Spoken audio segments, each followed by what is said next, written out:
welcome to Talk the Walk, episode 20. This week, we're talking about episode The Grove. The Grove. It kind of groves on you. It's kind of groovy. It's kind of grovy. It is kind of groovy. It's groovy, baby. Grovy, baby. Just like your glasses are quite groovy. Yeah. So I had to go to the optometrist today. I literally just got back from the optometrist, and my eyes are still dilated, and everything. I have to look at everything really far away. So I'm going to be reading the show notes like this. I am here. Use the false. I didn't have any glasses to drive home. I didn't have any sunglasses. Right. And you're supposed to wear sunglasses because the sun is blinding. Oh God! Yes. As soon as I walked out of the building, I thought I wasn't even going to be able to. I thought I was going to have to go back in and get the lady behind the counter to help me take the glasses out of the bag and put them on because the sun was so bright. But these glasses they gave me, I kind of feel like they're very futuristic. I have to say, it's like Tron looking. I feel like say Tron. I've got like a Neo Matrix vibe going here. Yeah. What's the like Ray? I'm gonna do this whole podcast like Ray Charles. I think I'm gonna be like. So, David, let me tell you about The Walking Dead. I like it. I'll sway. You kind of got I don't know, it's like a bug. It's very futuristic, though. Yeah, I like it. Yeah. You should wear them all the time. I think I am. Actually, whenever I ordered my new glasses, new frames and lenses, I told them just to do it out of paper. I'd prefer paper lenses. Exactly. I like the way it looks. I like the look on me. They're very lightweight. Yeah. That's true. I don't really need them though indoors. I just wanted to do the Ray Charles bit. Right. Well, I liked it. Oh man. So this week's episode was a shocker. A shocker to say the least. Dude, it was serious business. I got chills on several parts of that show. I mean, I definitely. I mean, it was crazy. I don't know what to say about it. I'm speechless. Exactly. And today's a Thursday, not a Sunday. I don't know if that feels weird to you, but I feel like it should be a Sunday. It does feel like it should be Sunday. But I think we haven't decided what day we're switching to yet, but it probably won't be Sunday. I don't like the idea that we do the show on Sunday. Right before the new episode. Yeah. I don't even have enough time for the file to render and become a file on my computer and then post it to the internet. Right. The new episode has already aired. Everybody's already watched it. Right. They don't want to listen to an episode about the last week's show. Exactly. Yeah. So I'm thinking Mondays or Thursdays.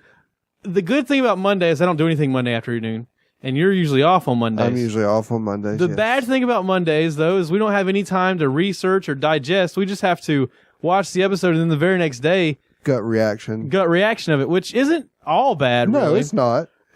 Thursday gives us some days to kind of sort it out and make show notes. Right, but it's still fresh in your mind, too. Like, because now you're still talking a week since, essentially, and now normally it would be a week. So, we sometimes, you got to forget some of the details. If you're doing it like Monday or something, you can remember, hey, remember that one little scene that that's sometimes true. You might forget about I didn't even think about that aspect of it. Yeah, but when we did it on Sundays, literally a week goes by before we talk about it. Yeah, so that's a little bit too long. And even for a show, which, we do a show about, you still forget some of the details about the show. So, I mean, I like it.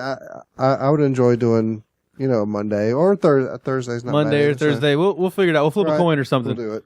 This week we're doing it on Thursday. Today is Thursday. I feel like my mic is turned wrong.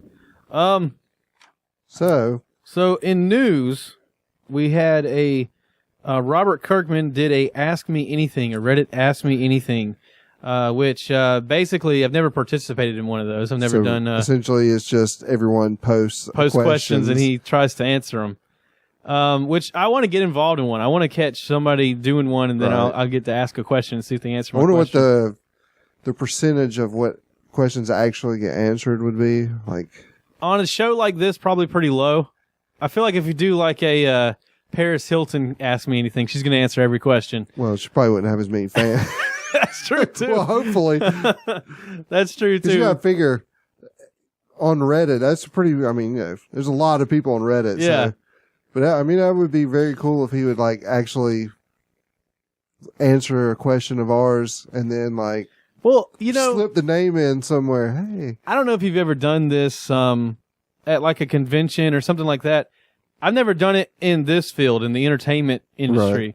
But I used to be involved with politics a lot, and we would go to these debates, and they would ask the audience, like you could fill out a card going into the building. Right. And then supposedly they would put all those together, form like 10 questions out of it, and then they would ask the candidates those 10 questions. Right. But the thing was, even if you ran in, like as the doors are closing, you ran in and you filled out a questionnaire, they pretended like they took your question. There's no way they got the questions ready that fast. There's no way in 10 minutes they went through everybody's question and then formed 10. Right. They just wanted you to feel like you were participating. Yeah.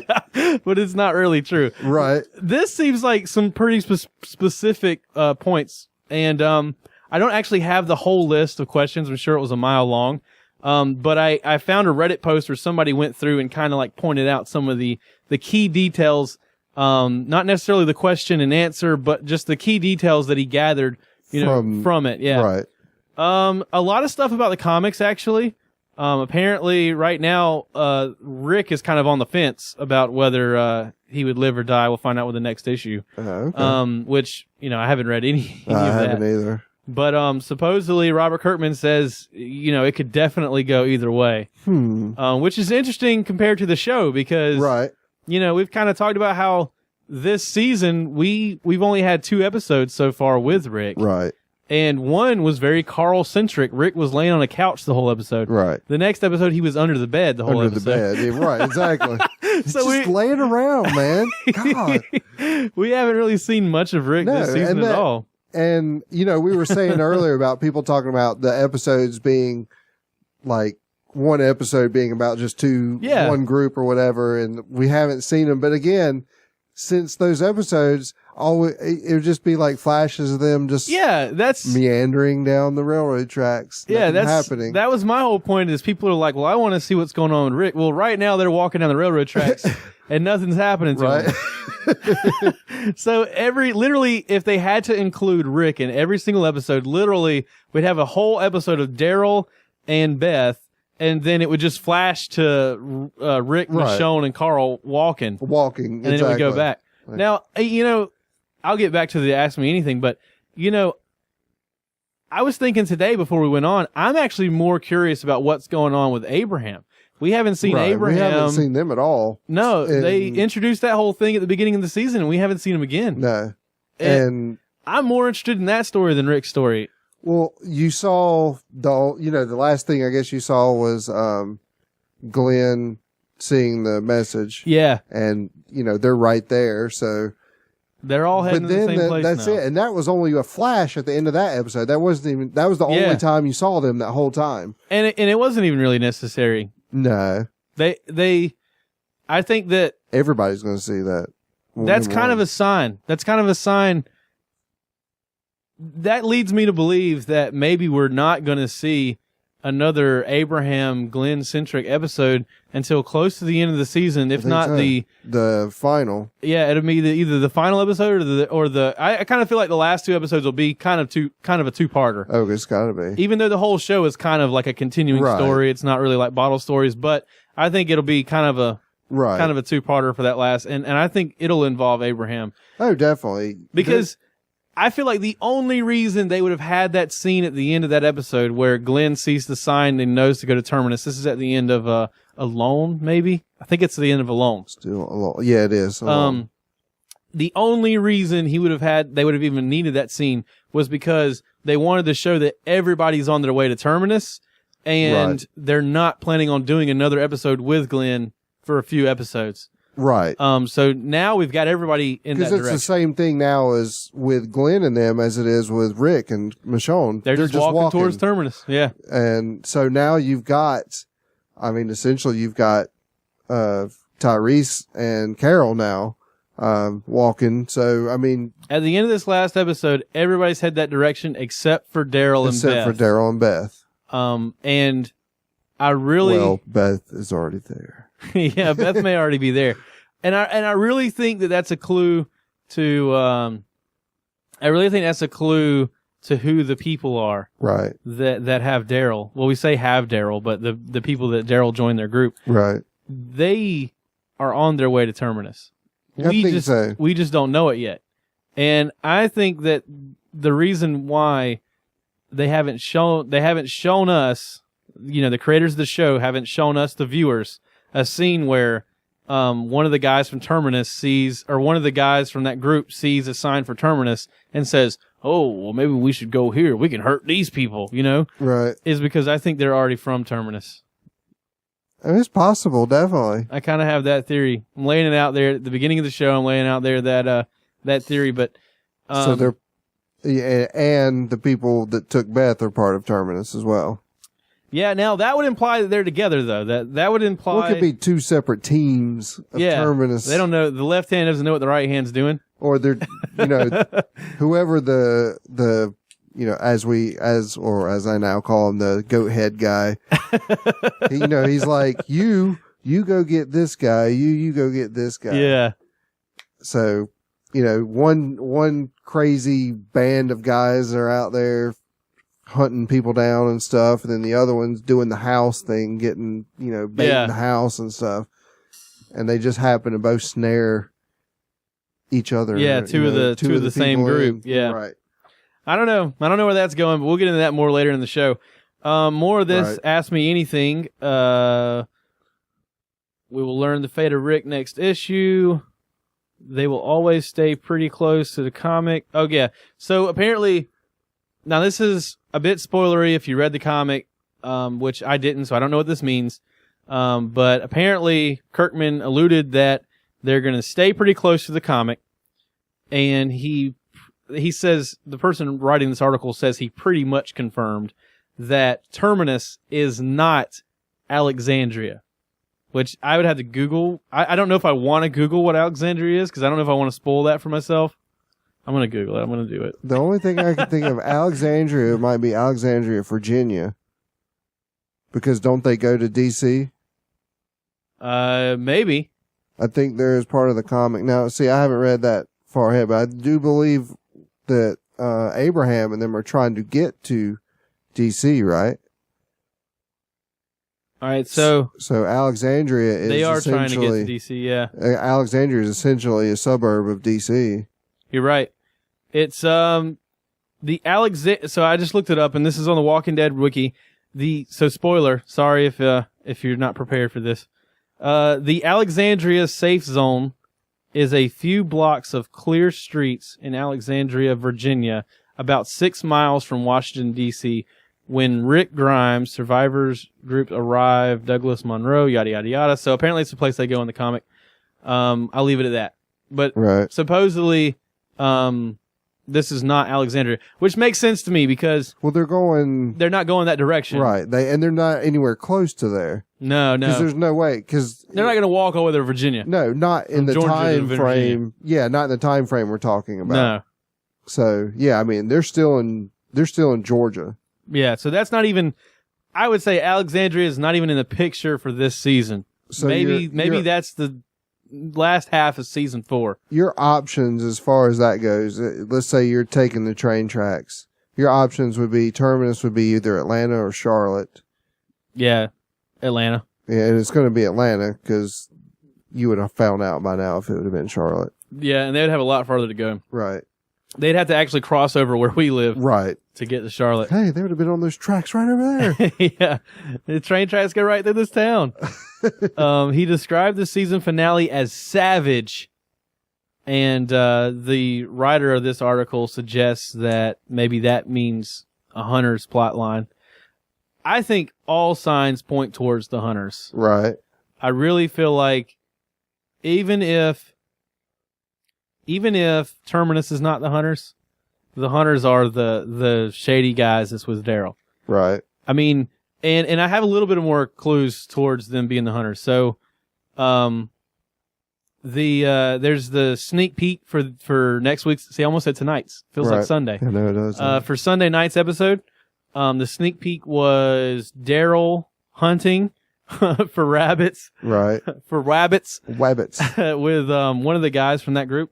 And he mentions that's not the rule of the hunt. You know, he says that's not the rules of the hunt or something like that.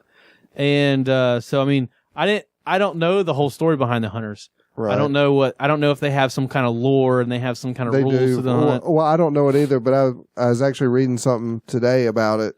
And, it was a lot of comments were like, from comic fans were like, if you're going to do the hunter volumes, so apparently there's like a section of hunter volumes.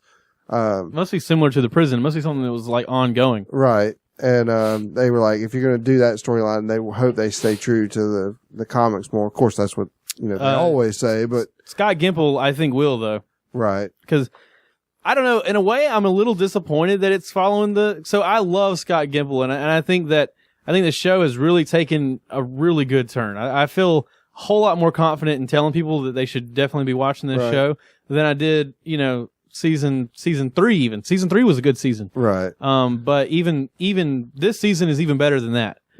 Right, I agree. And the thing about staying true to the comic, even with this episode, the comic it was different. Had this, but it was different, but it still had the elements of the comic in it. And that's fine. I mean, if you're going to keep stuff like that, that's cause like, I didn't read the comic, but I never thought to say these two girls, I wonder if they're in the comics. I think if we had read the comics, we would have. We would have put it together. Yeah. And see, that's what scares me is cause my suggestion was going to be for over the long break, whenever the show goes off the air, let's try to get the trade paperbacks and try to read the comics and review those instead. Right. And during the break.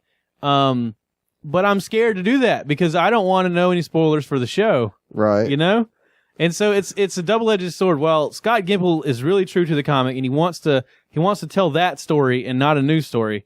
At the same time, that kind of scares me a little bit. I don't want too many spoilers. The thing is though, is as far as the spoiler of that goes, I read stuff online and things like that. I hadn't ever seen a spoiler say, hey, the girls are actually these people from the comic.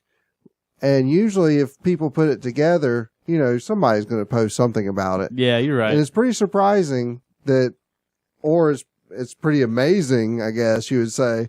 Yeah, I didn't see that anywhere. That no one did that. So maybe it's fine if they change it just enough and people don't pick up on it. Yeah. If they're that creative, but I don't know what, looking back at it and hearing about the twins in the comics, it seems like people should have put close. It together. Yeah. Especially the feeding of the rats and that's the main thing. Yeah. Right. You can get past the other. Cause the last, of course, this episode, a lot of stuff happens with that, but I guess it's too late at that point to put it together. But yeah, a lot of the signs should have pointed people to that read the comics.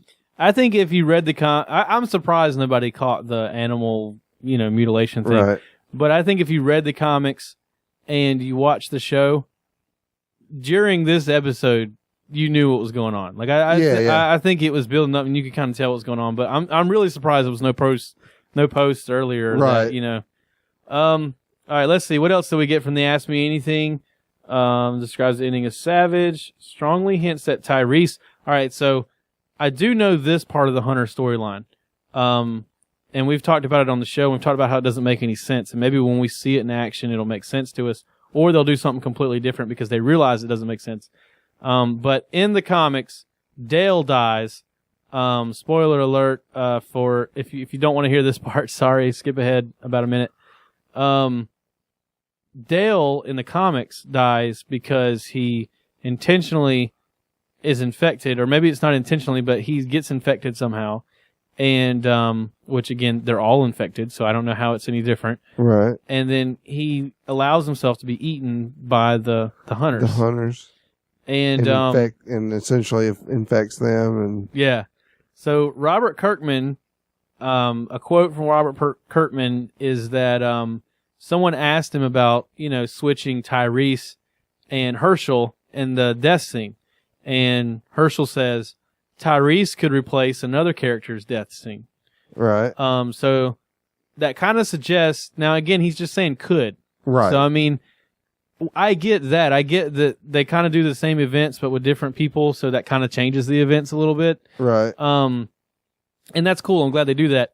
So, I mean, really, this is not really saying anything, but the speculation is Tyrese could replace another character's death scene. If that were so, the next major death scene would probably be this death scene with the hunters, which would be Dale's. Right. And so there's some speculation that Tyrese could be the one eaten by the hunters.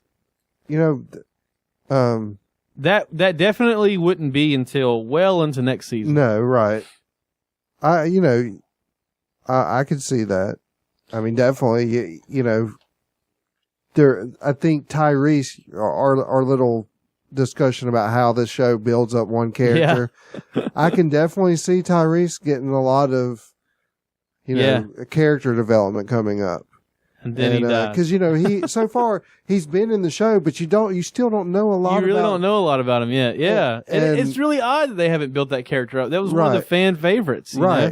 Know? And so I could see, like, especially with all this stuff that happens in this episode, you know, that they're going to build him up. You're going to learn more about him, especially if Sasha and Stookie come back into the play and all that stuff. You know, I can definitely see, and he's gone through a lot. He really has. I mean, you know, he's lost all these people and, you know, lost the love of his life. And, you know, now what happens in this episode, I mean, it's, you know, he's going to get some play, and I could definitely see him. I see what you're saying. So they could start, so they've already started letting us know more about Tyrese. Right. In the beginning of next season, we could start learning even more about Tyrese, and then that could be the mid-season finale. Because he's like, you know, when they first brought Tyrese in, you know, he showed up in that one episode, and then they didn't show him, like, again for, like, 2, maybe 3 episodes. Then he came back, and he had just a little bit part. Yeah. And then he was gone again. It was like, wow, you know, they introduce this guy, and then they don't do anything with him. And then he comes into play more at the end of the season. The more airtime you get on The Walking Dead, the sooner you are on the chopping block. Watch out. So, yeah, I mean, I could see it. I really think that all right, let's go through the Ask Me Anything, and then I'll tell you my overall view. So, the next one is, he wants the comics to last at least 300 issues. So, that means the comic's not ending for like another 150 issues. I was going to say it's about halfway now then? Yeah, it's about over halfway. Maybe, I don't know exactly what number they're on, but I know it's around there. I know it's around 150, so something like that. Right. Above 100 anyway. Not above 200 yet. Right. So it has quite a while to go, which is, like we've discussed before, the ending of the TV show versus the ending of the comic. They definitely affect each other. So I don't want to go into that whole conversation again, but that does kind of give us a telltale on the TV show. No character is too popular to die. He specifically referred to Daryl on this one. Right. I am glad that so I like Daryl. I want Daryl to be on the show. I actually do like his character, but I'm glad that the creators of the show realize that Daryl is not safe, you know? Right. And again, they're going to do what's best for the show, and Daryl's not in the lore anywhere. They could do anything they want to with Daryl. And I think that's part of the reason they use him so much, is because he is kind of we can introduce something that, hey, maybe we thought of it in the comic, never did it, so let's bring out this guy. We can do it with Daryl. Explore this, Or in order to make this story work, we need Daryl to step in and do this, because it can't be this person, because we already know she's going to end up doing this. Right. Because she did it in the comic, you know? Right. So, I mean, Daryl's kind of this, like, magic storytelling tool that they have now. Carol is, too. Yeah. Like we saw with Carol. Like, in this last episode, Carol was not the person that killed the kid in the storyline in the prison. So, they're kind of doing the same thing with Carol, because I'm pretty sure she's actually not in the comic at all. So, yeah, I don't know. I kind of have a new outlook on Daryl because of that aspect. But I'm glad that the creators of the show say that he's not safe. Now, do I think they're killing him off? No, not next episode. Soon, no, not anytime soon. They're gonna milk that cow for all they can. Right. But I do think there's gonna be some crying 16-year-old Hot Topic shoppers in the future. I think there will come a day. For one thing, the actor doesn't want to be on this show forever. I think he's enjoying The Walking Dead, but he's a major actor. He's ready to be in movies again, especially after this. Oh, yeah. He's going to be wanted guy. Yeah. His career just got a huge kickstart from The Walking Dead. Oh, definitely. Yeah. You know, that reason alone, it may be season 4. And you know, what's crazy is... It'll be a finale. Oh, definitely. You know, we were looking up today, that I had never realized that Norman Reedus was 45 years old. Yeah, I know. That's crazy. He looks pretty young for that. Yeah, he does. And, yeah, so, I mean, being that age, yeah, how long are you going to wait if you want to become, like, a movie star? I mean, he's a TV star. If he wants to be, I don't know if he wants to be a movie. Well, I mean, he's been in movies. Right. So, I mean... But, you know, kind of Boondock Saints is kind of his big movie. Right. And other than that, he's been in some indie films and actually some good films, but he's never been like a Brad Pitt or anything, you know? This would be his opportunity to get into some, you know, really mainstream films. Good, right. Yeah. So, and he can't wait too long at 45. Yeah, so, I mean, I on the one hand, I could see him milking it for as long as they can, but on the other hand, I could see it happening soon. So, I mean, it's really up in the air. And I like that. I'm glad it's up in the air. And then it always comes down to the old thing, money. I mean, I don't know how long these guys are contracted for the show, but the show is the most popular thing there is right now, and they're going to demand a lot more money when their contracts come up. You know, what I'm saying? I mean, he'll be the highest price too. Oh yeah, I mean that's just that's just how it works. Yeah, he'll be the highest price. A lot of times, you know, TV shows have made decisions where, you know, they've replaced people or dropped people. Yeah, totally for things like that. And I don't think they would do that. I would hope, but you know, there's always that option. Yeah. If he doesn't get the money he wants, he says, okay, I'll do this many episodes and I'm gone. I could see it happening, man. Yeah. I could see it happening for real. Well, that kind of wraps up the Ask Me Anything, but the one thing I was going to say, all of this points to the Hunters. Yeah. And I really feel like that's the direction the show is going to go in. I'm interested in that storyline. I've been waiting on it. I'm going to say this though. I do think that those guys are the Hunters that were with Daryl, but I don't think they have anything to do with Terminus. You don't think so? I don't. I think you might be right. I don't know. I definitely think the Hunters are showing up. I think that is them. And that most likely is them. We also found, and again, to people that read the comics, they may be shouting at their iPods going, he's from the Hunters, but we found that the main guy of that group, they haven't said his name on the show, but people on the internet are calling him Joe.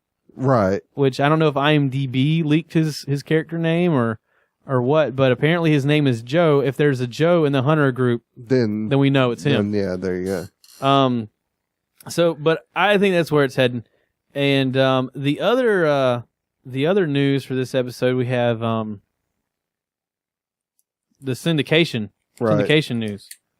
Yeah, which you can tell me about this because I don't know all the details. Which I don't know that we know any details. Right. Well, what it said is that there's a company called MyNet, which I've never heard of. MyNet. I'll look them up. But supposedly they cover over 97% of the country, and they are considered like a big network. And they run old TV shows and essentially just reruns, kind of like a Nick at Night kind of thing. And they've picked up The Walking Dead. I think it's Spanish. No, it's Turkish. So if I look up MyNet, it looks like a television station, but everything is in Turkish. Are they running it in? I have no idea. Who the hell speaks Turkish? Is it Turkey? Who knows? But anyway, so what they said is that since it's an open air broadcast, essentially, yeah, that it has to conform to like what NBC, ABC, and stuff does, just like TV 14. Like so, it's max. TV 14. Yeah. So they will be edited. And I saw this thing when I was reading this earlier, but I didn't know that NBC turned down The Walking Dead. What? Yeah, they turned it down because of.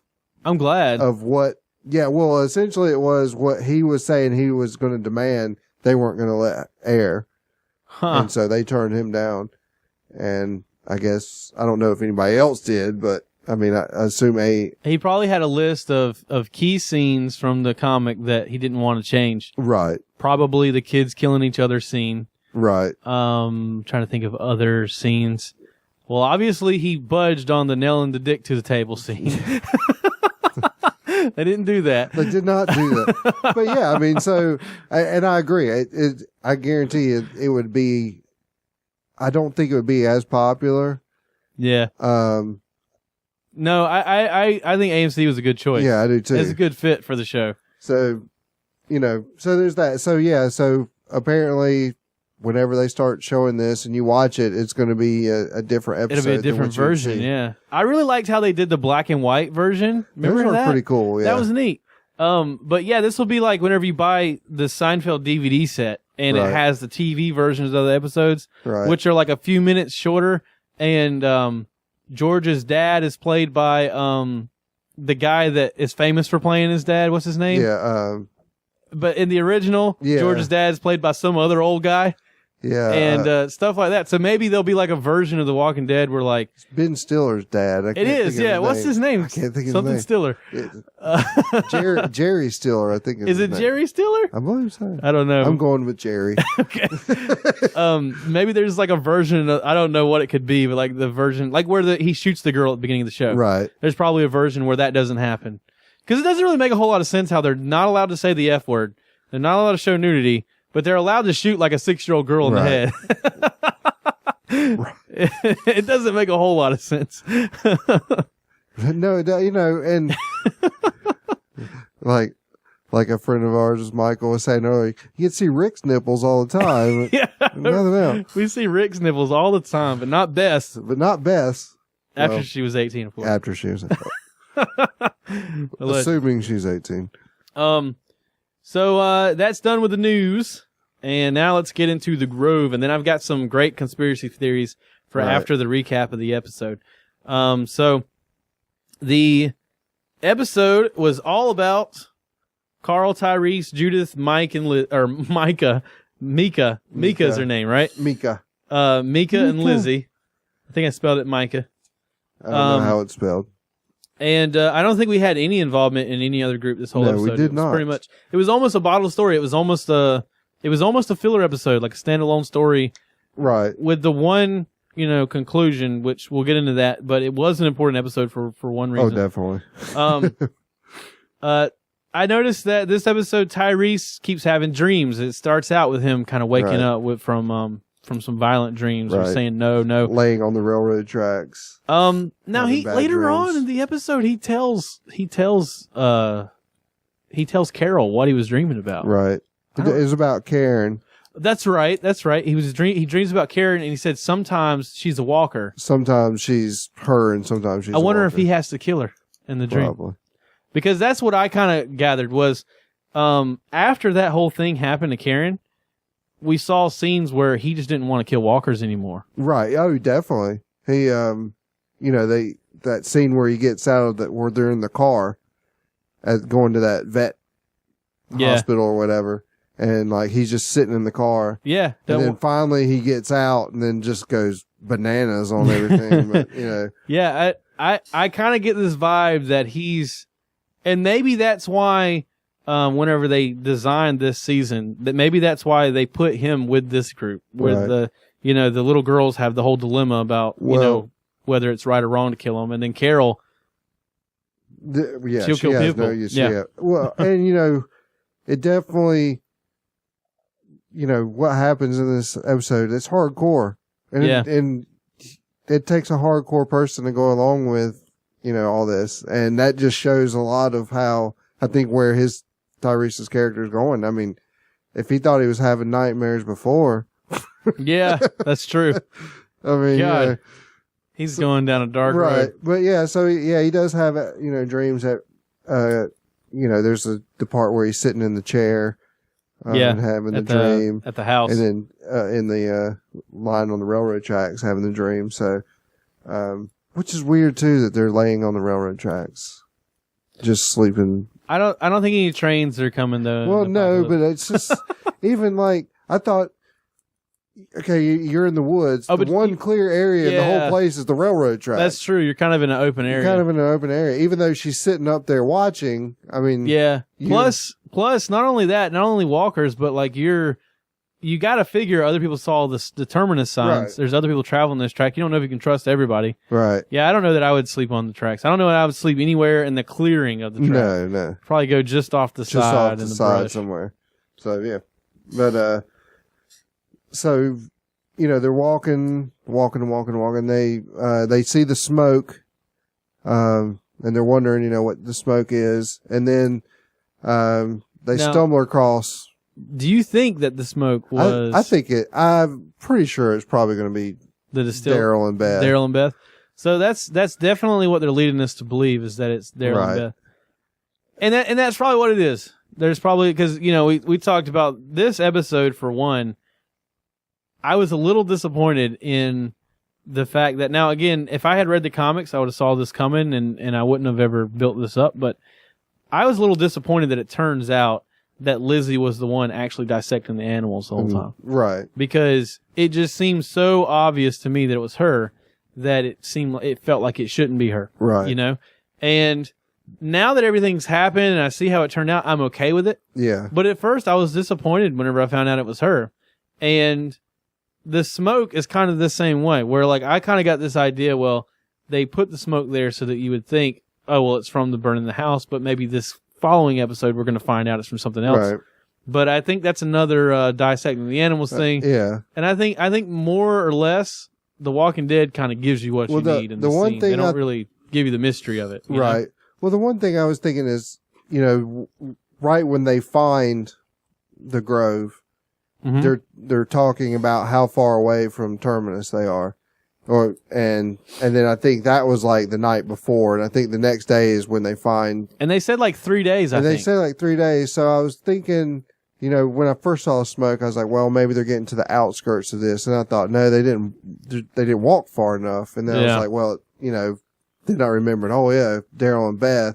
And that's kind of the only thing. I mean, you're naturally going to be drawn to that, but that's who knows? The only evidence we have right now is that it just would be neat if we find out this next episode that it was something else. Right. Because why would the zombies go to the burning house, and then why would they leave? And or walk right through. They're not going to walk right through it. Yeah, and that was kind of weird to me, like, because there was quite a few zombies. They walked to the burning trailer. And then they walk all the way from the burning trailer to the grove, which I don't think is right next to each other. I mean, that smoke looked pretty far away. Right. Which, did they see the smoke the night before? I think they did see it the day before, so maybe they were a lot closer to the smoke. Right. By the time they got to the grove. And I mean, it's not something that would ruin the whole show for me. Right. But it's a little weird to think that the zombies just walked to the burning house, and then we're like, oh, there's nobody here. I guess this fire's nothing. Let's just keep walking. And it could be like, sort of like an idea or like just a kind of thing to show you a time frame. Yeah, so yeah. Now you see the smoke, and like they even pointed out, no, the smoke is black, so it's still burning. Now the smoke is white, it's going out. It's going out. So that kind of gives you a cue of when all these events are taking place. Yeah. So like, that the black smoke, that's right when the fire's starting, or, just after the fire's starting. So, what they're going through now is what's happening at that point with Daryl and Beth. Daryl and Beth are walking off, flicking the bird at the house at the time that they're walking towards the grove. So, who knows? But we'll find out soon. Which means that the events, so if that was the burning, but nobody else has seen it either. Which is weird. Yeah, that is weird. Or maybe in the next episode. That would be revealing. So we have in our conspiracy theory section, we have the Bandana Man conspiracy. Right. Which is based on whether or not the events of Daryl and Beth's kidnapping takes place before or after the events of Rick in the house. Right. Where he's trying to hide under the bed.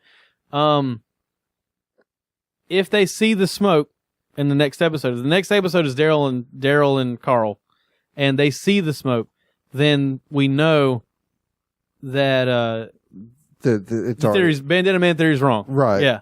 And if they don't see the smoke, which they may just not see it, That's true. they may just not tell us. But if somehow there is some sort of way to indicate that they actually, in fact, did not see the smoke, which is not possible, then we would know possible. Bandana Man theory is correct. But there's no way to prove that they don't see the smoke. And we'll talk about that.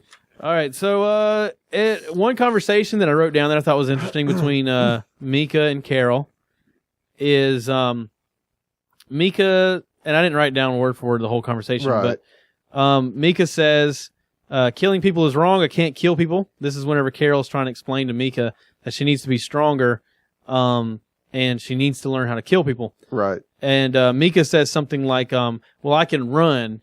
And Carol says, Sophia ran, and it wasn't enough. It wasn't enough. You have to know how to kill. And, Mika makes a comment like, I'm not like my sister. I'm not messed up. Right. So, I mean, Mika sees that her sister's kind of off her rocker. Right. And she tells her, like, in the prison, she was like, I had that gun and I could have shot. Oh, yeah, yeah. I didn't shoot. I forgot about that. And she was like, I can't kill people. Yeah. And then, of course, Lizzy just freaking shot those two people, that one woman and the other dude. Just now, she bam, shot her bam. in the head. Right. Like, bam, bam. Like, she says, no problem. No, there's a scene where she tells Carol that she didn't mean to shoot him in the head. Oh, she shot him right in the head. No, well, maybe not, though. So whenever she says that to Carol, I thought, why would she say that? It's kind of weird. Maybe she feels bad about shooting him in the head. She wishes she just shot him somewhere else, but she did it on purpose. But now, after seeing all the events of the episode, maybe she didn't mean to shoot him in the head. Maybe she really meant what she was saying to Carol. I didn't mean to shoot him in the head, because she thinks they'll come back and they'll be alive. Right. And they'll still be people. So she just shoots him in the chest and it's all good. Yeah. Maybe so. Yeah, that could be. Whenever she said that to Carol, I really thought, she's just a kid and she's saying that, you know. But she did mean to shoot him in the head. But maybe she really didn't. Maybe she did. That's a good point. I never thought of that. The reason I like this conversation, though, between Mika and Carol is Mika, Carol, and I don't think it's at this conversation, it's later on in the episode, but Carol says something to Mika like, what if somebody bigger than you is trying to hurt you? You'd have to kill him. And Mika says, no, I don't even wish I could. I don't even wish I could kill him. Right. And she says something to Carol about, I'd feel sorry for him, because before all of this, I bet they weren't like that. Right. And so Mika sees the value of still being, a normal person in a way. Right. I don't know what the term is. I don't know if normal's the right term. Right. But Mika still sees the value in holding on to, whether it's right or wrong to kill somebody. Like, she still sees the value in holding on to that. Well, you got to figure, like, these guys, like, say you take, not knowing the Hunter story, but, the Hunters could be just like, the guy that delivers your mail. Could be before all this, he could just be like the most gentle guy you knew, but circumstances being what they are, cannibalism's a little bit far-fetched, but, people are going to do things. I see what you're saying. So we think of characters like, I think the Governor is a good example of that type of character, but I'm thinking of Negan, which isn't on the show yet, but I just know his character in that. And almost like Abraham, only Abraham's not necessarily like a bad guy on the show. I mean, I think that Abraham does kind of enjoy killing the zombies. He does enjoy this version of life, Right. Where characters like Negan we think of as being, they were probably an evil person even before. Yeah. Even before all this. And then this happened, and it's just like the best thing that could have ever happened to them. This is heaven for him. Yeah. But I like this whole idea that, characters were, like you're saying, like just a normal guy in the regular world, and then these circumstances made him into, this person, which is kind of like that's the way I think of the Governor. Nature versus nurture. Yeah, there you go. That's the way I think of the Governor. Is I think of the Governor in the normal world was probably not an insurance salesman. Yeah, he was just a nice guy. Right. That is how people handle, this type of situation. Right. And that's really what the premise of this whole show. That's like every character kind of has this aspect to them. Right. You see it in Michonne's the first one that comes to my mind, where Michonne, she's definitely capable of. I don't think Michonne would want to make the decision about whether she would kill Lizzie or not at the end of this episode. But I think that Michonne could. If someone else, if Rick said we got to put her down, Michonne could do it. Would do it. Now Michonne feels guilt though. Michonne is mad at herself because she can do that. Right. In the episode where she goes off and she's trying to be alone for a little while, walking around. Yeah. Yeah. I think most of that internal reflection is based on she's able to do this. Right. Oh, definitely. And I don't think she's happy that she's able to do it. But they eventually come upon the Grove, which I kind of made some notes about the Grove here. Right. The Grove has a gas stove, which is nice. Yeah, it's really nice. They have water, which they said it's a well, and they show them pumping it out of the well every once in a while, so that's easily explained. Right. It has barbed wire fence around the Grove. It also has peaches, pecans, canned food, etc. Right. The Grove. And there's deer. And there's deer there, yeah, which, I don't think someone could plant deer there, but. Right. But it's definitely a good survival. You'd want to have deer around. But the thing about the Grove is, to me, they didn't mention how clean it was. I mean, it's not like, oh, gee, someone's keeping this place up. It's really clean. Right. It wasn't like the mortuary. But to me, it kind of feels like the way I feel like the mortuary was a trap. Yeah, definitely. And I feel like somebody, whether it's the hunters, which it kind of feels like it would be the hunters, is luring people to these safe places that already have food, that already have fortification. Right. They're clean, they're kept up. It looks like maybe someone's staying there, but they're gone. And then you can just sweep in and there's dinner. And then I think they find a way to ambush you with zombies and snatch you up. Right. And we don't know that the Grove is, because nobody got kidnapped. They ended up leaving at the end of the episode. But the Grove fits this scenario too. So far we've had the mortuary and possibly the Grove, and then who knows what's going to be in the next episode. Right. And you could almost even say the house in the subdivision that Rick and them were staying at, but there was no food there. They had to go get food. So right. It's probably not. But maybe if they were to go back, it would be. Maybe that's what those guys were doing. Were setting up. Yeah, maybe they're setting up traps. Or, who knows. The one aspect of the Grove that makes me think, is the zombie comes out. Yeah. And which was kind of crazy again. They make the girls wait outside, and then, they go in. They're checking out the house, and all of a sudden the zombie pops out. The back door. And, the zombie, falls over, and it's coming after Lizzie, and Mika's got the gun, and, it's like, is she going to shoot it? And she shoots her in, 3 shots. Right. Which I don't think a kid that size could have shot that gun. That was a good shot. It was close, but it's still a good shot. But, she shoots it, but you see the reaction from Lizzie. Yeah. And it's the first sign. I didn't quite understand the reaction. Yeah, it wasn't like the next reaction with Carol. She didn't flip out, but you could tell it was like Mika did something wrong. And she kind of looked at her almost for a minute, I hate you for doing this. And then kind of came out of it a little bit. But it's not the first time she's seen zombies killed. Right. And she's actually killed zombies. Right. She knows they're bad because she lured them away from Glenn in that one episode. Right. I don't get the whole... It changed dramatically quickly. Yeah. But in this episode, even after... I think it's even after she plays with the zombie outside. Yeah. Yeah, after that, she kills the fire zombie. Well, she tells him, she says she knows, who knows if she was lying about the whole thing. She says, I know that they're dangerous kind of thing, after all that. Well, there's this scene where she's telling Tyrese that sometimes you don't have to kill them.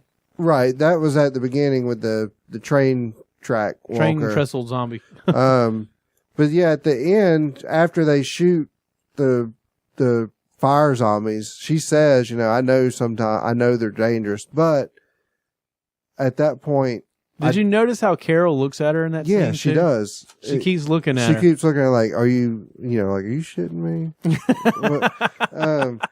I think she didn't trust her with the gun. I don't think she trusted her very much either. I think even before, the incident happened, I think that Carol kind of suspected it.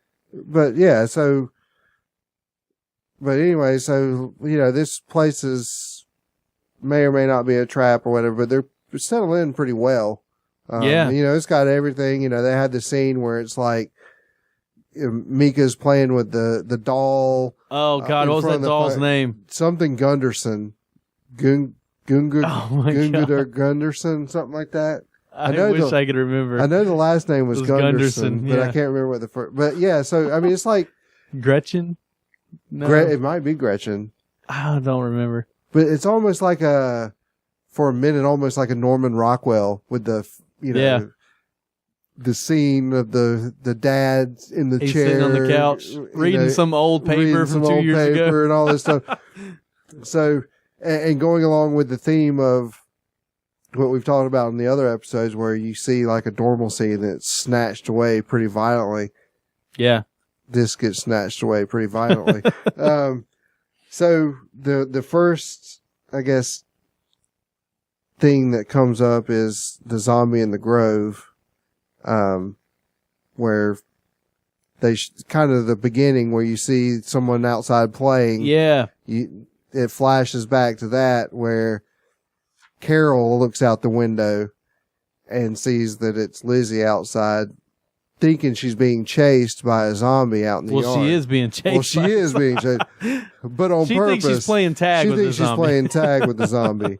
And I don't think Carol realizes it even up until the point, like, I think she walks out, maybe, and she sees what's going on. I don't think she really, like, comprehends that, hey, this girl is going crazy. She throws the zombie down, stabs it.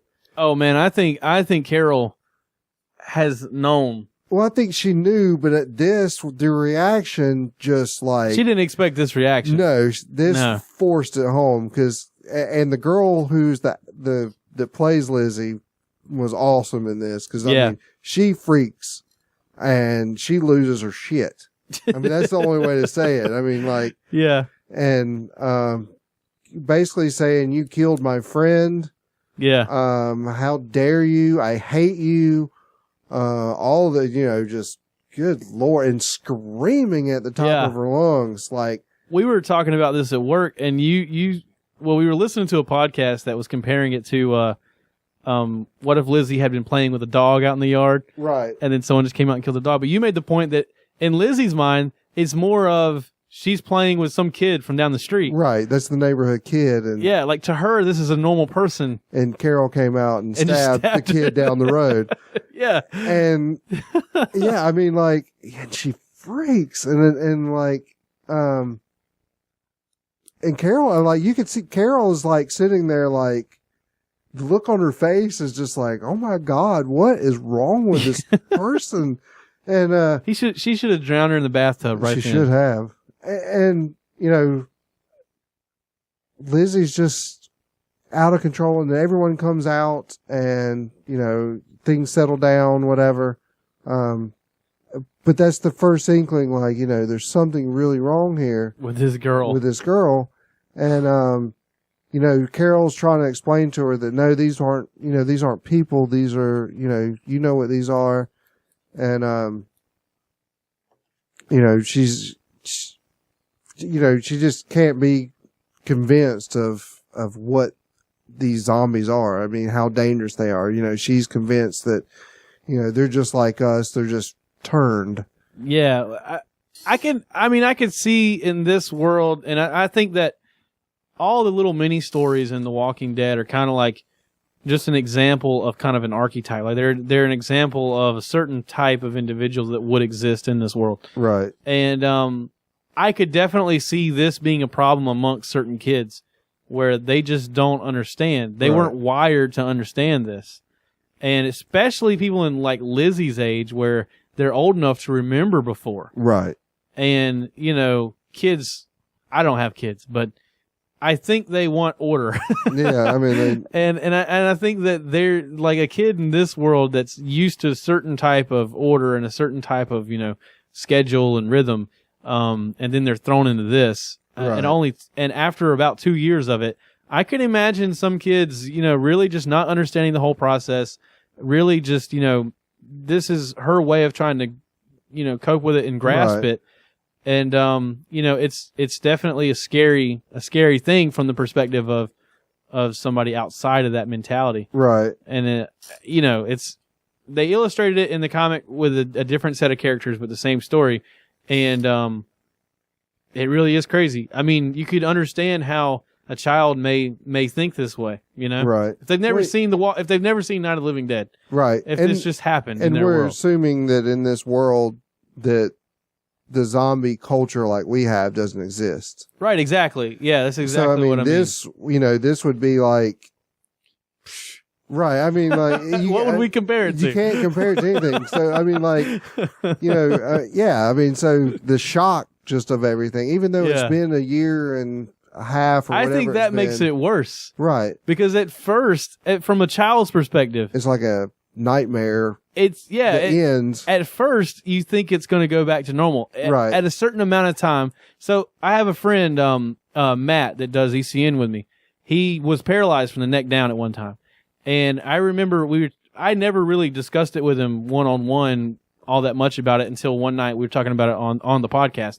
And he told me that whenever it first happened and he was in the hospital, it's not like everything was cool. He didn't like everything he was going through. He had, it was a lot of stuff. But it really didn't settle into him. It didn't settle in with him until he went home. And they rearranged his house so that he could move around with his wheelchair. Right. And he said even though he'd been in the hospital, I think for like over a year, maybe even 2 years, reality didn't set in with him that this was it until he went home and saw the, like the on-ramp into his house. And I kind of think that's almost what the prison is to these kids, because to them, they're on this camping trip, eventually their parents are talking about how everything's going to be all right. Everything's going to be all right. And eventually things are going to go back to normal. But then they land at this place at the prison and everybody's so excited. Finally, things can be normal. And the kids realize this is what normal is now.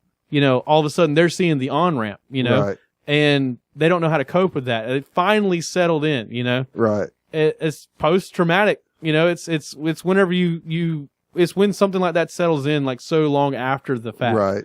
And I kind of feel like that's what happened to Lizzie. Prior to the prison, she was probably kind of like Carl was in season 1, where she's just along for the ride and everything's going to go back to normal one day. And, you know, being like not knowing what her story was up until, this started. I have a theory about that. Maybe, I was going to say, maybe she actually didn't go through a lot of like violent stuff with zombies and stuff. Maybe they made it to wherever they got to, being sheltered kind of from everything. And then at the prison, she's still being sheltered from it, even though she can see them, but they're outside of a fence and you're not really gauging the threat that they truly you're just having these people say, those people are bad, we're going to shoot them, we're going to kill them, but so far she doesn't have true evidence. And then I would even say, at the same time as her facing this realization, you've got Carol, who's trying to teach her how to use a knife, trying to get her to actually kill her father, that she should be the one to do it whenever he turns. And it was pretty fucked up. I don't think Carol's helping the matter. I don't think she's helping this at all. I don't think so either. And I hear a lot of people online and even just people I talk to that watch the show, they say that she was crazy before all this. That the way she counts the flowers and her sister knew to tell her to count the flowers. Right. They say, well, this must have happened even before but I don't think so. I think that that's something that she learned at the prison, and I think that I don't want to say it made her crazy, but I think that just being in this environment made her crazy. I don't think she can cope with it. Taking into consideration how the show ended, is that better or worse? Because to me, that's worse. Because if it started before all this started, let's say she was just crazy, and then this just was manifested even more, then her shooting her is, you know. Well, we'll have to get into that at the end. Right. But I seem to disagree with most people on whether I would have shot her or not. Okay. But fire zombies, she kills them. Seems like she doesn't trust me. And then we have some scenes with Carol and Tyrese hunting, which I actually want to touch on towards the end of this. But whenever they come back, that's whenever the big scene is, that the big reveal that Lizzie's actually killed Mika, and Judith is just kind of hanging out there, laying on the baby blanket. Yeah, so they, Carol and Tyrese have kind of took a walk and deciding if they wanted to actually make it to Terminus or if they should just stay there. And I think they come up with the plan that, hey, this is a good spot. We could stay here. We could, we have these girls. We could, raise them and all this stuff. And, they kind of make that decision, and it's on the way back. But going back before that, there's the scene where Lizzie's, all this stuff happens, and with the camper or the best friend zombie, and at the end she says now, and that's when she tells her to count the flowers then, and she calms down, and then she tells Carol that she knows what she has to do now. Yeah. And it doesn't quite register with, that's kind of a red flag. Yeah. But apparently what she had to do now was to kill her sister, or according to her, she's not killing her. She's not killing her. She's changing her. But she's changing her. And what she has to do now is to prove to Carol and to Tyrese that, hey, this is okay. There's nothing wrong with this. Look, she's fine. She's still alive. And, so, they walk up on the scene. Do you think they had a conversation? Do you think that, I know Mika's smart enough to know that. No, I think she. You think she just did it when she wasn't looking? By total surprise, yeah. Cause I think, I don't know though, because Mika said she's not willing to kill. I was gonna say, I don't think she would have hurt her, but she also said she could run. Yeah. And I think she would have ran. I think. What if she has ran a few times? You know what I mean? Yeah, definitely. That's why Mika knew she was messed up. Right. It's true. But so, they walk up and they see, Judith on the blanket, and they see Lizzie standing there, and they don't quite register, what they're looking at first. And then you see, like, she's covered in blood and she's holding a knife. And, so they're like, they don't know what to do, and Lizzie's telling her, just wait, she'll come back, I didn't hurt the brain. I didn't hurt the brain. And, so Carol's like kind of manipulates her a little bit and says, we can wait, it's all fine, no problem. But, we want to. It's funny how cool on her feet Carol is. Right. And Lizzie pulls the gun on her and says, we're going to wait. And, Carol talks the gun out of her and talks her into letting, Judith and Tyrese take her into the house. And of course, she says she was getting ready to help turn Judith as well. Yeah. When they walked up. So, you see Carol take the knife out, so you assume that she, stabs Mika in the head. Which they don't, they don't show, but, well, Carol has the pretty genius comment where she says, whenever she's talking about, turning Judith, and she says, why would you do that? She can't even walk yet. Right. And that's good reasoning. Well, Lizzie goes, oh yeah, kind of. Yeah. Well, yeah, that's true. She's cool under pressure. Carol's cool. Definitely. Cool under pressure. That's for sure. So her and, Tyrese, Tyrese takes her in and all that, and, Carol does what she does, assuming she stabs her in the head. Then they kind of have a discussion while Lizzie's in the room of, what do we do from here? And of course, Carol's first suggestion is, hey, me and her will just leave and go off on our own. And, you know, they decided that that's just not feasible. Cause one of the recurring theme for every idea that they come up with is Lizzie can't be around people. Do you think that Carol really wanted to do that though?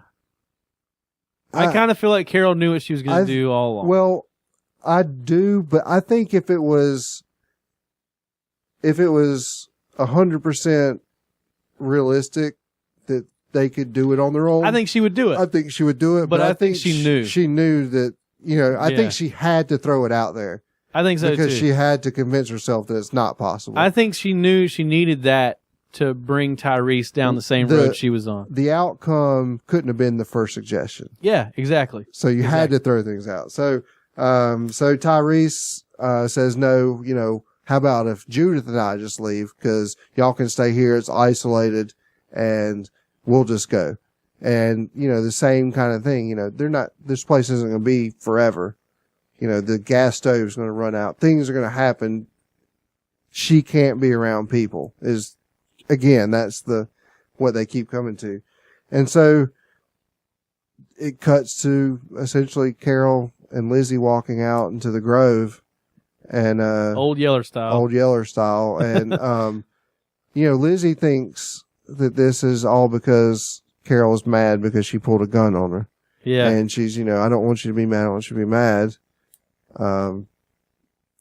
She kind of walks away from Carol a little bit and where the flowers are. And Carol's just like, you know, count the flowers, look at the flowers. You see Carol pull the gun out of her waistband. And you notice there's a scene where she's like holding the gun and her hand slips and she can't cock it. Oh, and then, really? Like she finally gets it cocked.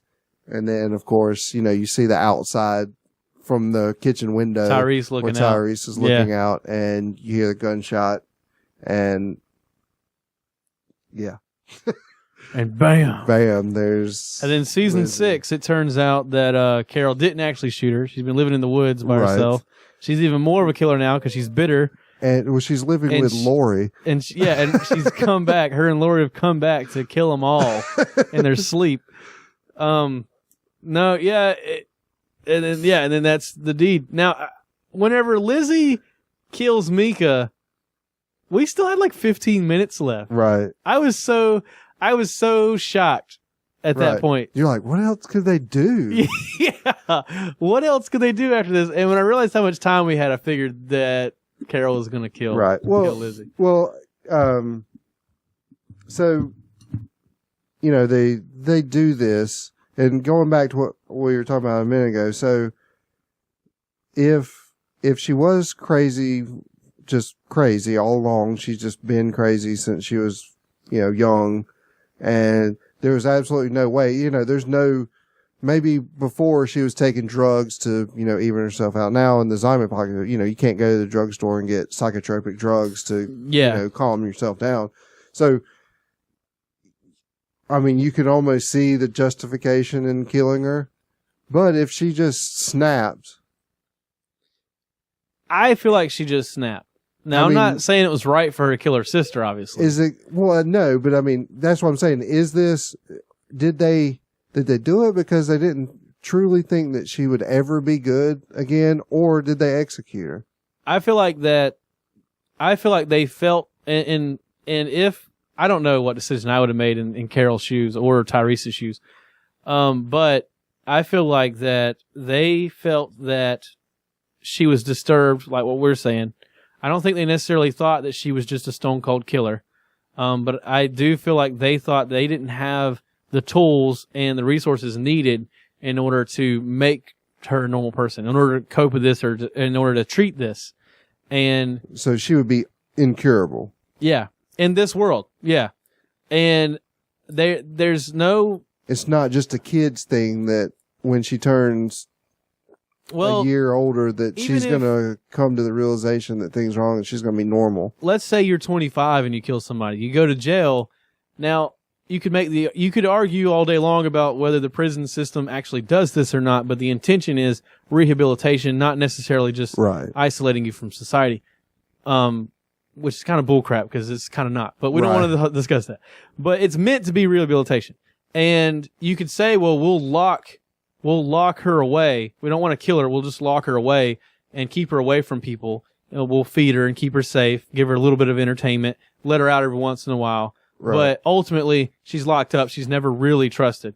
Well, like, they don't have the means to do that and rehabilitate. Right. They would basically be turning her into a worse killer. Like, they would basically be just shunning her from the rest of society, and she's forced with these thoughts that she has and, her misunderstanding of the world. That's all she would have at that point. And so, I mean, that option's not good. And the other option is to kill her, which, if you agree with Mika, that option's not good. Because whether she's a bad person or not, that doesn't determine whether you're a good person or a bad person for killing her. Right. And so, I mean, it's a conundrum that you cannot win. Right. There's no good outcome of this conundrum. And you could tell when Carol did it that I can see, like we were talking about when she killed Karen and David, I think she snuck in there. I think, she, silently, I don't think she was savage about it. She, I think she made it quick and whatever.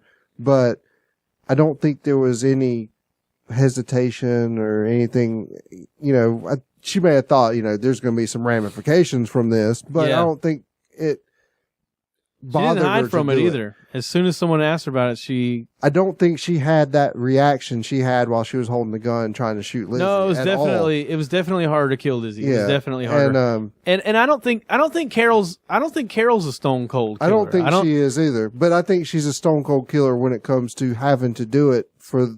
If she calculates that it's the best thing to do, she will do it regardless of anybody else's opinion. And how tough it is. Because that's tough. She would have done it regardless of whether Tyrese was okay with it. Right. But she also knew how to make Tyrese okay. And like we said, Rick, I don't think in a million years would have killed this girl. I don't think so either. I think that Rick probably would have tried to go along with the idea of isolating her. Right. But I don't necessarily think that's a good idea either. I don't either. Rick may have tried to pass her off on like another group or something. Yeah. May have even given her all she wants and left her there. Like he did with Carol. Yeah. And exactly what he did to Carol is a good example.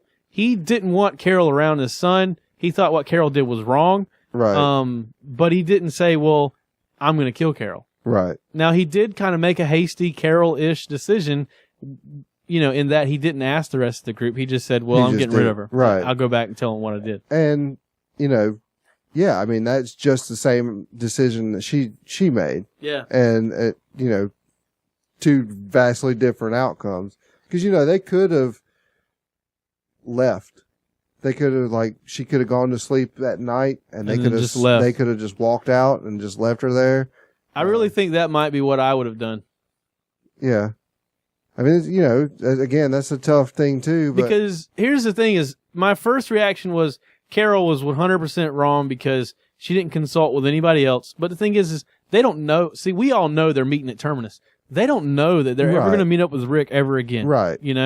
And if they were in the group, but then again, Carol may have made that decision without Rick's, even if they were in the group. Right. I think anybody else on the TV show would have consulted Rick, even Michonne. Right. But Carol may have just decided it's best for the group and done it. And that's what I don't like about Carol. And it's not necessarily whether it was right or wrong for her to kill this girl in this situation, but this is just another example of how she does that. She is the law. She's Judge Dredd, Yeah, she is Judge Dredd. She's the law. She decides what's right and wrong, and then she does it.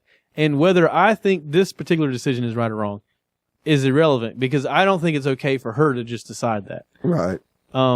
But again, she doesn't know she's meeting up with Rick, so this is kind of a right. And and you got to assume that Tyrese went along with this with no. I mean, I'm not saying with no issues. But again, I don't think Carol ever really thought there was any chance that she was going to go away by herself with. No, Lizzy. I don't either. I think she knew she was manipulating Tyrese into agreeing with her. I think. Well, I don't know if she manipulated that much, but I think for her and for him.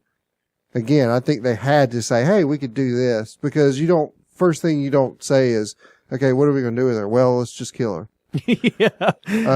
I mean, but so you throw out some things to make each other feel better. Yeah. To say, hey, I suggested this. You can tell yourself that after it's over, hey, you know, we tried this, but it's not going to work. So, yeah. And it is what it is. I mean, I think it was literally an impossible decision. Right. There was no way to handle it because you can't just act like it didn't happen. You know, because then you're endangering yourself and other people if you ever do meet up with another group, which they plan on doing. Right.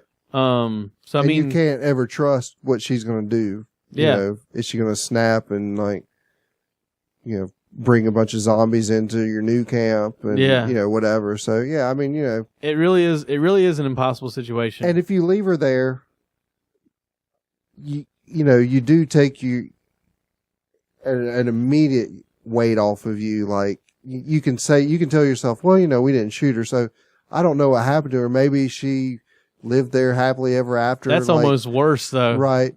I wouldn't be able to live with not knowing what happened. With not knowing. Yeah. But you got to figure in her state of mind that the first zombie that comes along, she's going to run right up to it and she's going to either get turned or she's going to become lunch. She'd be the first person to have sex with a zombie. Right.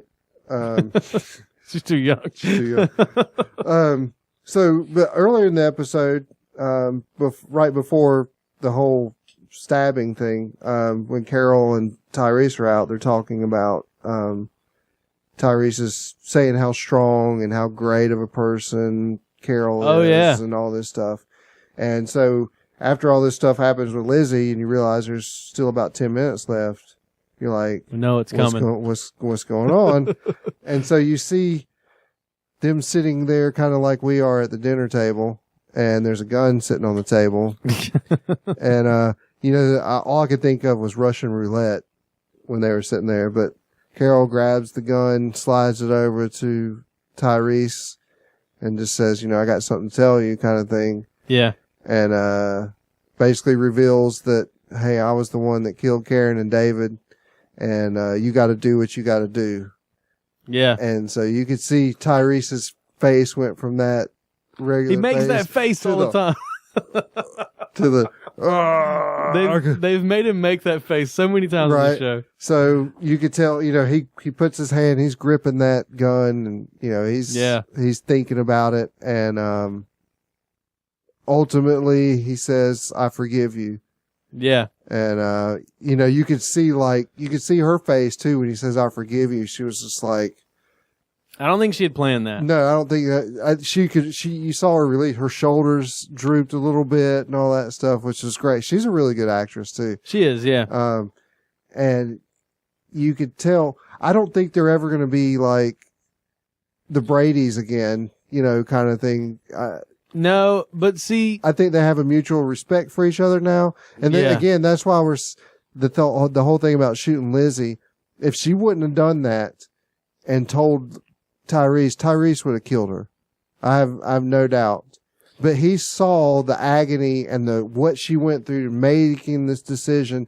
And I think he applied that to what she probably did with Karen and knew that that's not Carol. That's not who Carol is. She did that in her mind and in actuality for the betterment of the group. Yeah. I think you're right. I think that so it shows up three times in this episode. Carol has an opportunity to tell Tyrese. Right. There's once whenever they're hunting and Tyrese tells her about his dreams and Carol says something about, she says something about how the whole world's haunted now. Right. And I don't remember the whole thing, but at that moment you kind of thought she might tell him. She might say something, right. And, when Tyrese thinks Lizzie killed Karen, so there's like, before they kill Lizzie, but after Lizzie kills Mika, Tyrese has a conversation with Carol where he kind of says, you know, she was the one doing the animals in the prison. Right. She could have been the one that did Karen and whatever that other guy's name is. And Carol's like, no, she didn't do it. Yeah, Carol says no. She couldn't drag them out there and do that. And they were burned. She would have she said she would have let them turn because killing them.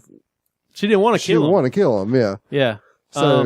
Yeah. So, Tyrese, I think Tyrese, after what they just did, he couldn't live with the guilt of killing Carol along with, right. You know, they just made a decision to kill Lizzie. And also, like you're saying, I think that he saw that Carol made that decision for the better of the group and for the better of them two, even though she loved Lizzie. Right. Because even though I think that even though there's a part of Carol's character that I don't like, I don't think that she didn't love Lizzie. I don't think that it was easy for her to kill her. No. And again, that's, she loses her husband, even though he's an ass. He's a douche. Still she loses she loses Sophia, then she has to see Sophia be shot in front of her. Yeah. And then, now and she's lost Daryl. She was really attached to Daryl. She's lost Daryl. She got kicked out of a group, for doing what she thought was right. Yeah. And, it's just all this stuff, Yeah. Yeah. She's in the worst She's been place. through a lot. So yeah, I think that if at any of those other 2 times Carol would have told him, he probably would have killed her, or he would have done something he would have regretted if he didn't kill her. And because on the same token, Tyrese is really pissed about it, but he's not a killer. No. He feels bad for killing zombies. Right. I don't know that he necessarily would have just been like, boom, but he would have fucked her over somehow. Right. Yeah. Oh yeah. I think so too. But so, I mean, he says he forgives her. They kind of have their little moments. And then ultimately they decide that they're going to have to leave and go to Terminus. Yeah. And I think this was solidifying the decision to go to Terminus too, because Tyrese doesn't want to spend the rest of his life with this woman. Right. He doesn't necessarily want to kill her, but, I think he's looking forward to finding some more people. For more people. Right. Yeah. And then that's the end of the episode. Everybody's on their way to Terminus. A lot of people thought the baby was missing. They had her in a backpack. That was me. I thought the baby. I kept looking like, where the hell's the baby? They left the baby. But yeah, I guess Tyrese had her strapped to his back. His back, yeah. Wouldn't that have been just like the third twist of the episode? Well, I was like, what I actually thought was, I was sitting there and I was like, where's the baby? And I was like, he's not. And then I was like, did I miss them killing the baby somehow? Yeah. I was like, I'm pretty sure I would have remembered that. I don't want to say I wish they had, but how crazy would it have been if Lizzie had killed the baby? And then Tyrese and Carol come together with Rick, and they're like, Rick's like, I don't know about Judith, and there's like, man, that sucks. Yeah, they just don't mention it. Oh yeah, what happened to those other 2 girls? I have no idea. Yeah, it's just been us 2 this whole time. They were running the other way. I couldn't catch them. Yeah, but I just, the problem with that would have been that Rick has to find out Judith is still alive. Oh yeah, definitely. And then eventually the baby will die. Right, exactly. As soon as he finds out, like literally in the same scene. The same moment. But yeah, so now this brings us to the fun portion of the show. Yeah, tinfoil hat time. I need some music for tinfoil hat time. Yeah, circus music. So the first thing we need to talk about is Bandana Man, which I think we actually did talk about it a little bit. Talked to it a little bit, but basically, so Bandana Man is the guy that gets choked out in front of Rick. Under the bed. Under the bed. We definitely did talk about that last episode, but we talked about him. I'm only bringing it up again because we actually found an image, a side-by-side image, and I'll put it in the show notes, a side-by-side image of the guy getting choked out under the bed, and then the guy in that scene, and they are the same person. In the scene where the hunters are gathered around Daryl. Yeah. Right after Beth is kidnapped. So if you look at the side-by-side comparison, they had the same bandana on. Their faces are the same. And yeah, I mean, they're the same people. It's the same dude. Yeah. Now, we did notice that the shot of him being choked in the bed, he has a mustache and like a 5 o'clock shadow beard and stuff. And in the scene with Daryl, he does not. Now that doesn't tell us whether or not he grew it pre or shaved it shaved it off post. Yeah. But it's definitely the same guy. So the question that we had was Daryl the guy downstairs when Rick was under the bed who these guys were interrogating, doing whatever? And I even said, I don't know whether it would be worse that Daryl was the guy being, interrogated or the guy being tortured or whatever. or whether it would be worse that Daryl was forced to participate because he can't get away from these guys. Right. I would almost think that for the sake of the show, it'd be worse to think about that he had to participate. So, and what we were talking about the smoke before. So, like, if Rick, Michonne, and Carl now are walking down after this takes place, and they come across either a dying, you know, because it's been a while, you would figure, since Daryl, if the case is that Daryl was down there, that it's been, there you go, you know, a little while. Yeah. So I doubt the smoke's still going to be bellowing, but they may come across a burnt house or a burnt trailer. And so if they do something like that, then you know that all this takes place after Beth has already been kidnapped and all this right. Stuff. If Rick sees the smoke, if Rick sees the smoke or the burnt house or whatever, that means that our theory is wrong. No, it means Daryl is with them. If they don't see it, that means that Daryl and Beth haven't burned the house yet, so that he couldn't have been in the house. So, if they, all right, so I'm getting confused now. Because Daryl meets the hunters or whatever after they've already burned the house. Yeah. So, in order for him to have been in the house later, where Rick is, the house would already had to have been burnt down. So if Rick and Michonne and them find either smoke or burnt house, that means that the burning of the house took place before all this. So that means that Daryl would have been with the hunters. I know how we could tell. So the guy was sitting on the porch eating beans in the scene where Rick was in the house. Right. So if he has got in the scene where they found Daryl, then that means that it happened after. The next scene, is like, oh God, gotta take a dip into the woods real quick. So order. So yeah, I mean, there's that. So that's kind of an interesting thing. Is what is this guy? What's the time frame and all this stuff? I like how they're giving us these clues as to the timeline, though. That's really neat. So the other thing, a couple cool things, like Penny and Lizzie. Yeah, I got to tell you about this. So this is completely tinfoil hat time. This is probably nowhere near the case at all, but I thought it was interesting enough that I wanted to talk about it on the air. So this was on the subreddit, the Walking Dead subreddit, and someone posted a theory about Lizzie. So I clicked on it. And basically this guy's theory is that Lizzie may have known the governor's daughter or niece, Penny. Right. And the reason he says this is because Lizzie and Mika first appear in the episode 30 Days Without an Accident, which was the first episode of this season, which means that they most likely came from Woodbury, which we talked about that. There is a chance they didn't come from Woodbury, but most likely they came from Woodbury. Right. Especially being kids. I think most survivors that came to the group after Woodbury would be adults just because, if you're surviving with kids, you're probably at a safe place like Woodbury. Right. Lizzie is close enough in age to the governor's daughter, Penny, that they could have been friends pre-apocalypse. Now, I don't know how much of that I believe, but it stands to reason that the governor may have had Penny still alive and not a zombie while Woodbury was still taking place. So if Lizzie was at Woodbury and Penny was at Woodbury, they're around the same age, it's likely they knew each other. And even as crazy as the governor is, it's almost likely that they knew each other even if Penny was a zombie.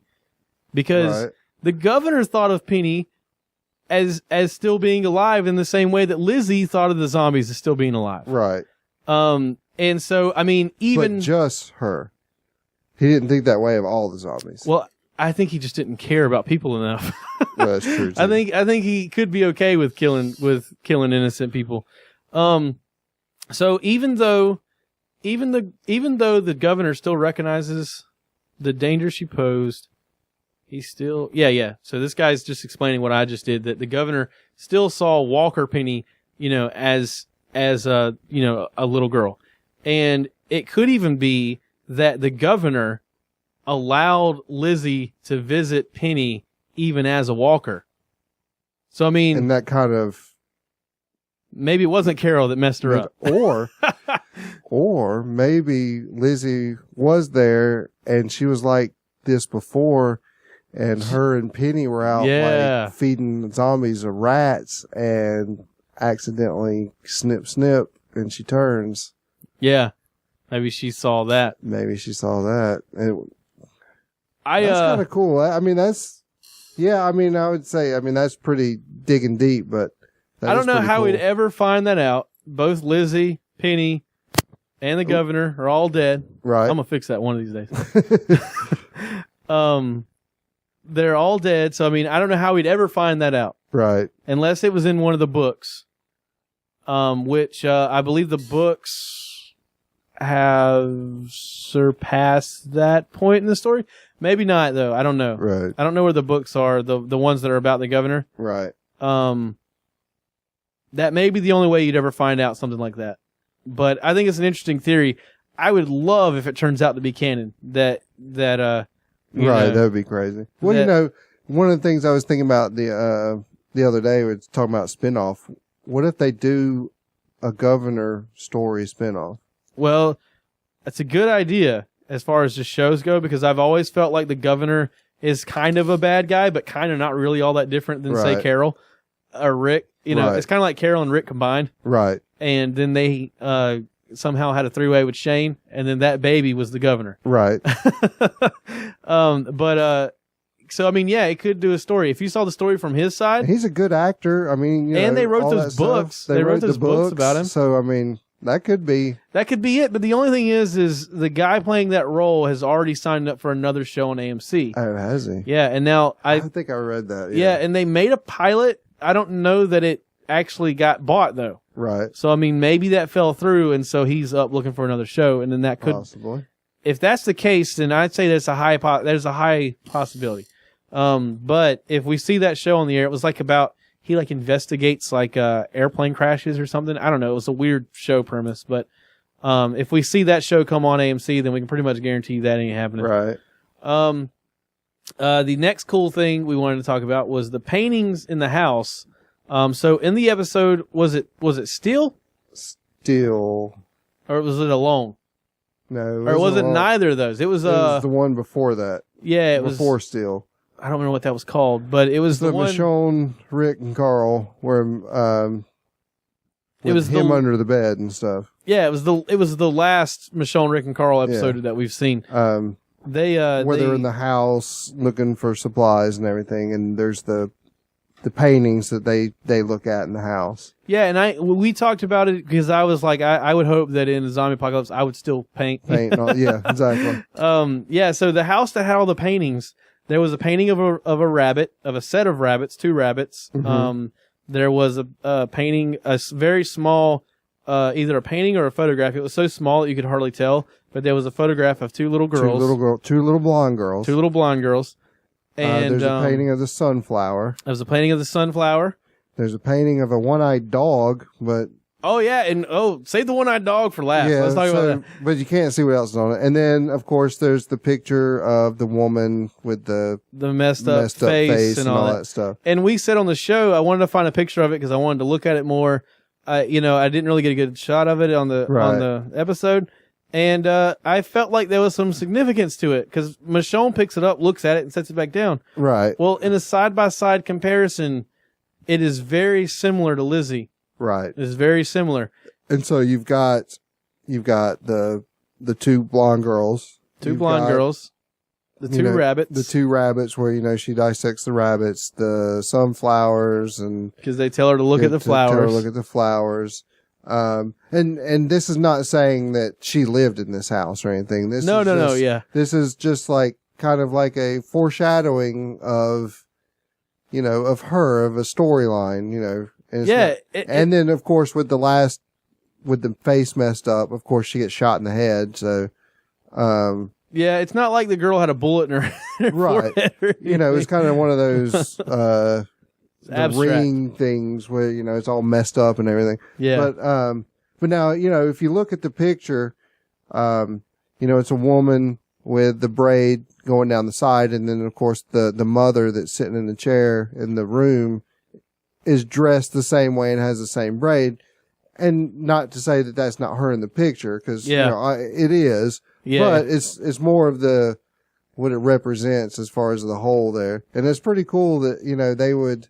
That's a lot of detail. That is a lot of detail, a setup thing. So the paintings in that episode foreshadowed what was coming in this episode, and we didn't know to look for it, right? Because it's not like The Walking Dead normally does things like this. Right. I mean, that was kind of out of the ordinary.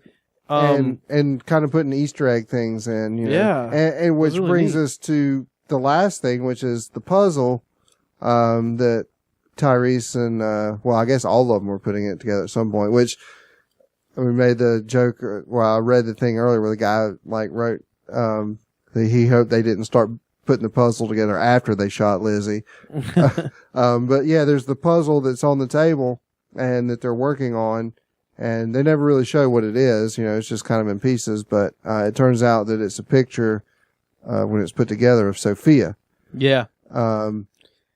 Which I don't know if that was done on purpose or, I mean, it is the Walking Dead show. They probably have Walking Dead puzzles laying around. Because I think this is a puzzle like you can just go buy. Right. Well, they said, I was reading the interview with Carol. I can't remember what her name is. I don't remember. But she said that, they didn't know what it was when they were filming. Yeah. And that in scenes, they'd be sitting there putting it together and they'd get some of it together, but not enough to tell what it is. And then they would they'd yell cut.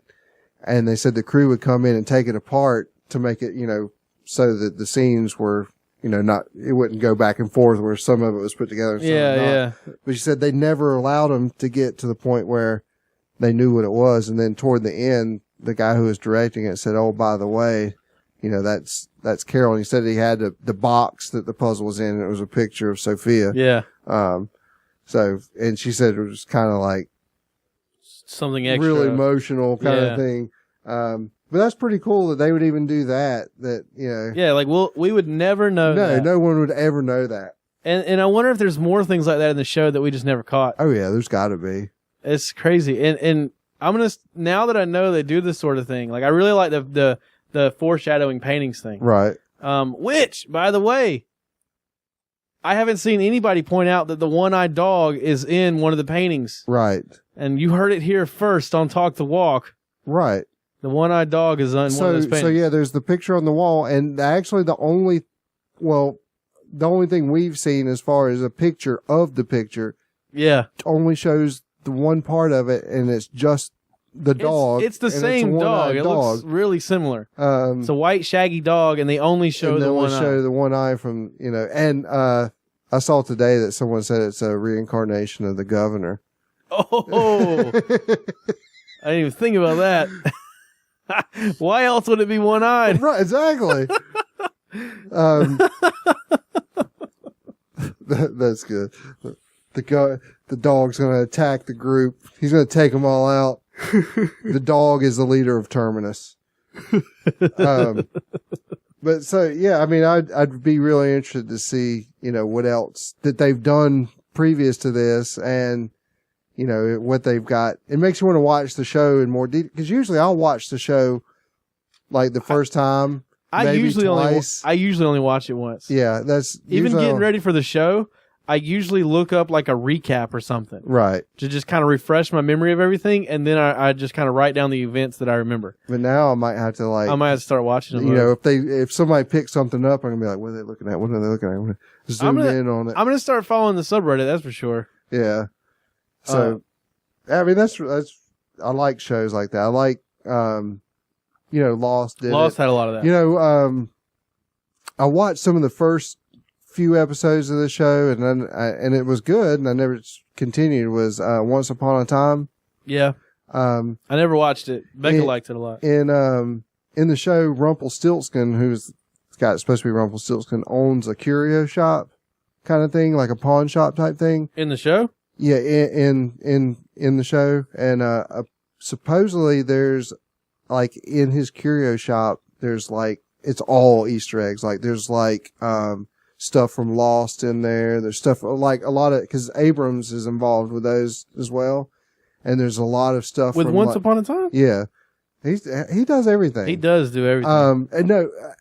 But I think it was some of the writers from Lost or writers for that show as well. And so like there's like I don't know, like like a plane ticket or something from the Oceanic, flight from Oceanic. And there's like a bunch of stuff from like all the shows that they worked on there in the shop. Well, there was one episode of The Walking Dead where there is a Dinosaur Man comic, or one of Robert Kirkman's comics.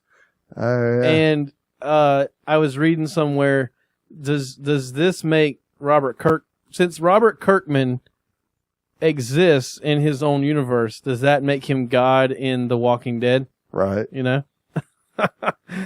Did he survive? Is he a zombie? So the characters of a Robert Kirkman, I don't know how that works, but there was some conundrum where it made Robert Kirkman God in The Walking Dead. The Dark Tower, Stephen King. Yeah. If he exists in his own fictional universe, then does that, because he created it, then would that make him God in that universe? Right. So in other words, if Norman Reedus' character were to pick up a copy of, I think it's called Dinosaur Man, and look at it and go, okay, well, Robert Kirkman wrote this. I'm going to go find Robert Kirkman. And then he went and found him. Since Robert Kirkman wrote The Walking Dead, which Norman Reedus' character was invented by, could Robert Kirkman just write him to do whatever? Right. Yeah, definitely. It's crazy. My head is spinning. What world are we in right now? Well, I should have been getting some theme music ready for the end of the show. And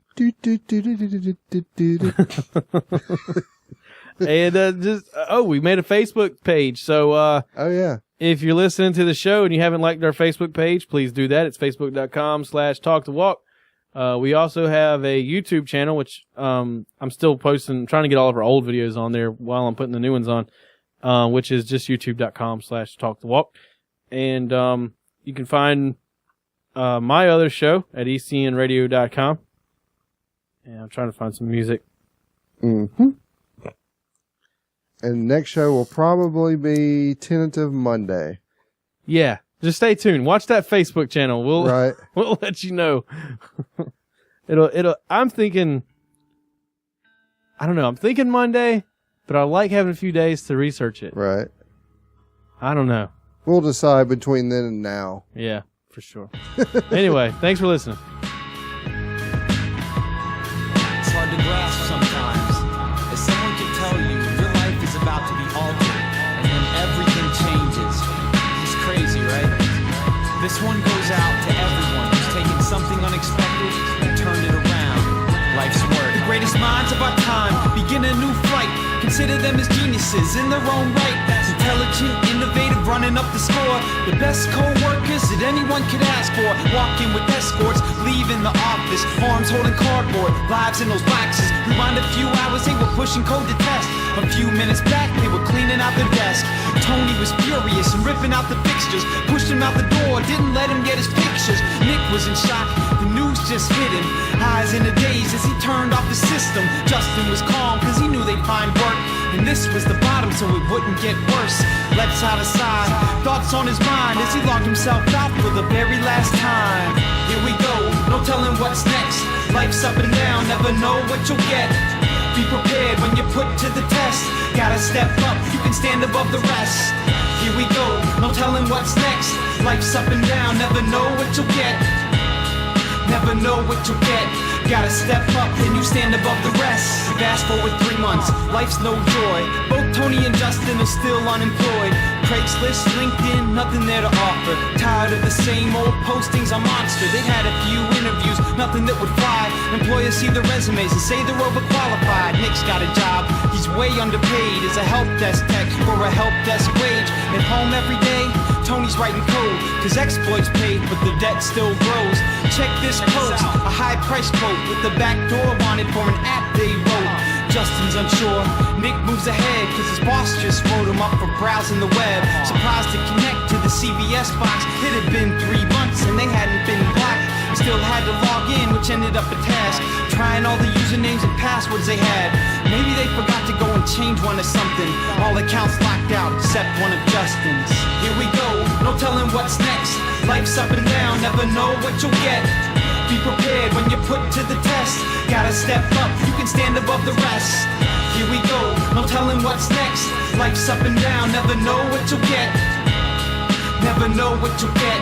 Gotta step up, then you stand above the rest. When Justin came around, he knew they could hack it. Fired up a sniffer and they're capturing the packets. Man in the middle, watching conversations. Came across the CEO's banking information. Cron job set for the end of next week. It would send all the money to a bank overseas. The funds would be secure and accounts offshore. There's no extradition laws out of Singapore.